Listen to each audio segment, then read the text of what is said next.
बहुत ही अच्छे से एक्सप्लेन हो गया, ठीक है। अब इतना चार्ट आपने याद रखना है और ये जगह जगह इस्तेमाल होनी, और ये यहाँ नहीं, आप पाइथन यूज करेंगे, आप मन स्टैक यूज करेंगे, आप किसी भी फील्ड में अब जाएंगे, अब आपको ये वेरिएबल्स, ये डेटा टाइप्स आपको नजर आएंगी, ये याद रहनी चाहिए, ये इंटरव्यूज में पूछी जाती है, ये बेसिक क्वेश्चन है। अब डेटा टाइप्स आ गई, डेटा टाइप्स में कौन कौन सी है बेसिक डेटा टाइप? नंबर है, जिसमें इंट और डबल वाली आ जाती है डेटा टाइप्स, स्ट्रिंग में स्ट्रिंग आ जाती है, बूल में बूल है, और अरे में अरे हम कम यूज करते हैं, लिस्ट ज़्यादा यूज करते हैं, ठीक है, वो फ्लेक्सिबल होती हैं, ठीक है। ये लिस्ट का स्ट्रक्चर भी नीचे बता दिया उसने। अच्छा, अब अगर मैं लिस्ट क्रिएट करता हूं और ये सिंटैक्स यूज नहीं करता तो मैं इसको किस किस तरीके से यूज कर सकता हूं फर्दर? ये देखें, यहां पे मैंने लिख दिया।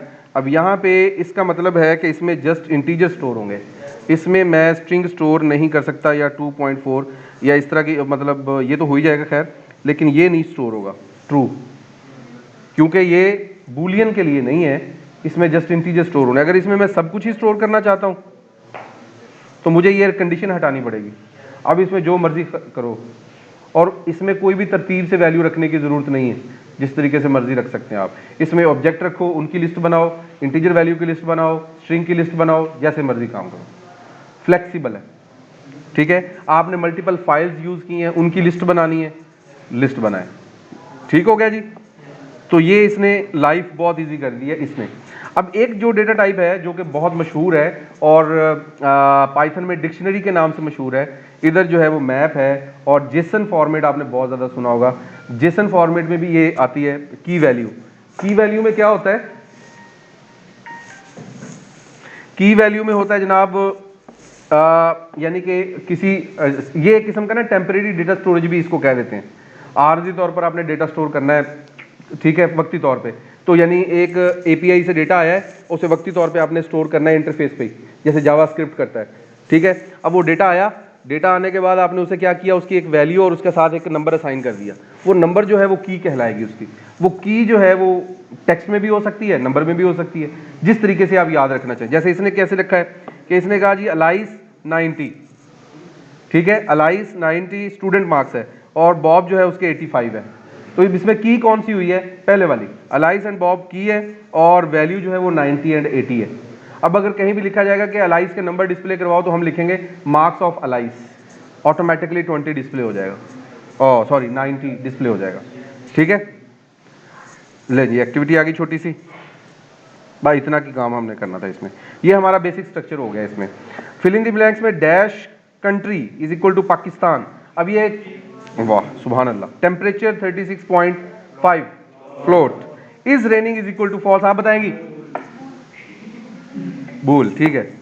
हाँ जी, लिस्ट, बस भी आवाज नहीं, लिस्ट और dash is equal, colours equal to क्या क्या आएगा इसमें? डेटा टाइप क्या आएगी? हाँ, स्ट्रिंग आएगी, ठीक है, सही है, शाबाश, सही जा रहे हैं आप, यानी आपने पहले मेरी बातें सही सुनी है। हाँ, मैं ये नहीं कहता कि 100% ने सही सुनी है, मेजॉरिटी ने सही सुनी है। 100 की हम कभी भी क्लेम नहीं कर सकते कि जी मैंने पढ़ाया और 100% सबको समझ आ गया, ऐसे कभी भी पॉसिबल नहीं है, ठीक है। हाँ, तो हम सब के लिए हैं भी नहीं यहाँ पे। कंट्रोल फ्लो आ गया जी। कंट्रोल फ्लो में क्या क्या चीज़ें होंगी? डिसीजन मेकिंग करेंगे जब हमें इफ एल्स वगैरह लगानी पड़ती है। तो इसमें मैं सिंपल तरीन आपको फॉर्मूला बताता हूँ, ठीक है। जब आपने डिसाइड करना हो और आपके पास ऑप्शन जस्ट वंस हो, तो क्या यूज करेंगे आप? जस्ट ऑप्शन 1 है, इफ यूज करेंगे। अगर आपको ऑप्शन 2 दे दिए जाए, वेरी गुड। अगर आपको मल्टीपल ऑप्शंस दे दिए जाए, इफ एल्स इफ। तो आपने सबसे पहले अपनी प्रॉब्लम स्टेटमेंट में ये ढूंढना है कि हमें ऑप्शन कितने दिए जा रहे हैं। According to the problem statement आप डिसाइड कर सकते हैं कि आपने वहां पे इफ लगानी है, इफ एल्स लगानी है, या इफ एल्स इफ लगानी है। तो ये 2 लाइनों में आपको स्ट्रक्चर समझ आ गया। अब यहाँ पे और चीजें समझ में आती हैं। ये डार्ट में थोड़ा सा फ्लेक्सिबिलिटी दी गई। उन्होंने कहा जी स्मार्ट कोडर हैं आप, एडवांस लेवल पे आ गए, तो इफ की जगह पे आपको एक और टूल प्रोवाइड करते हैं, अल्टरनेटिव, शायद इसने बताया हो, अल्टरनेटिव टूल देते हैं, बस हो गई हमारी इफ एल्स हो गई। वो टूल्स पता नहीं अब इसने बताए हैं कि नहीं। एक हमारे पास टूल होता है टर्नरी ऑपरेटर, और एक डबल क्वेश्चन मार्क ऑपरेटर होता है। वो जैसे ही आएगा मैं आपको यहाँ पे बताता हूँ कि वो जो हम पढ़ के आए हैं उसकी जगह पे ये टूल्स अब एडवांस इंट्रोड्यूस करवाए गए हैं। लूप्स आ गई। लूप किस लिए होती है? हैंड रेज करें लूप क्या है। और जी यहाँ पे हमने रिपीट किया कि हेलो वर्ड, हेलो डॉट जो है वो उसके साथ गिनती डिस्प्ले हो, तो हमने ये फॉर लूप के जिम्मे लगा दिया काम, उसने कर दिया। अब उसमें हर लूप के पास 3 ऑप्शन होते हैं जिनकी वजह से वो चलती है, स्टार्ट, एंड और स्टार्ट टू एंड तक जाने का तरीका, ठीक है। इंक्रीमेंट डिक्रीमेंट नहीं, डेफिनेशन में यही पढ़ते हैं आप। इंक्रीमेंट लाजमी नहीं है कि वहां पे इंक्रीमेंट या डिक्रीमेंट ही लगे, आप वहां पे कई कंडीशंस लगा सकते हैं। तरीका, मेथड देना है, स्टार्ट, एंड और स्टार्ट से एंड तक पहुंचने का मेथड, और ये आपको भी दिया गया है। स्टार्ट हुए, एंड पॉइंट भी बता दिया आप, और स्टार्ट से एंड तक जाने का मेथड भी दे दिया कुरान की शक्ल में, ठीक है ना। तो एज इट इज आपको प्रोवाइड कर दिया गया मैनुअल कि भाई ये तरीका है अगर आपने अपनी लूप को चलाना है सही तरीके से, नहीं तो फिर कभी इधर कभी उधर, कभी इस दीवार में लगो कभी उस दीवार में लगो, पहुंच आप एंड तक जाओगे ही लेकिन सत्यानाश हो जाएगा एंड तक पहुंचते पहुंचते। तो अब इसके बाद वाइल लूप, अगर मेथड वही फॉलो करोगे तो मौजे मौजे।